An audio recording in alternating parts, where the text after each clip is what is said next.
local চিকেনৰ dry fry বনাবলৈ মই এইটো টুকুৰা লোকেল চিকেন লৈছোঁ আৰু চিকেন টুকুৰা মই অলপমান কাট মাৰি লৈছোঁ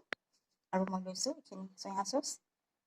1 চামুচ মই আদা নহৰু পেষ্ট লৈছোঁ আৰু এইখিনি পিঁয়াজ মই অলপমান থেতেলি লৈছোঁ আৰু এইখিনি অলপমান কুটি লৈছোঁ আৰু এইখিনি মই এতিয়া মেৰিনেট কৰি পেলাই অলপমান নিমখ দি মেৰিনেট কৰি 2 ঘণ্টামান ৰাখি থ'ম এতিয়া পিঁয়াজ অলপমান দি দিব লাগে কুটি লোৱা পিঁয়াজখিনি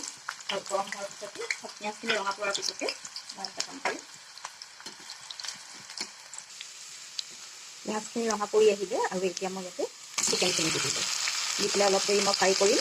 তাৰপাছতে মই অকণমান জিৰা গুড়ি আৰু চিকেন মছলা দি পেলাই ফ্ৰাই কৰি পেলাই গেছ ষ্ট'ভটো অলপ ল' কৰি পেলাই অলপ দেৰি ৰাখি থ'ম এতিয়া মই অলপমান ইয়াতে জিৰা গুড়ি দিলোঁ আৰু অকণমান চিকেন মছলা দি অলপ দেৰি ফ্ৰাই কৰি পেলাই মই গেছটো কমাই পেলাই ঢাকোন মাৰি থৈ দিম চিকেনখিনি ভাজা ফ্ৰাই হৈ গৈছে এতিয়া মই দুটা কেঁচা জলকীয়া এনেকৈ কুটি দিলোঁ আৰু আপোনালোকে যদি ৰেড চিলি খায় তেতিয়াহ'লে ৰেড চিলি পাউডাৰ দিব পাৰে মই নাখাওঁ কাৰণে কেঁচা জলকীয়া দিছোঁ চিকেন ভাজা ফ্ৰাই হৈ গ'ল এতিয়া মই সিজিবৰ কাৰণে অলপমান পানী দিম লোকেল চিকেনৰ ড্ৰাই ফ্ৰাই ৰেডি হৈ গ'ল আপোনালোকে বনাবলৈ ট্ৰাই কৰিব সঁচাই খাবলৈ খুবেই ভাল হয়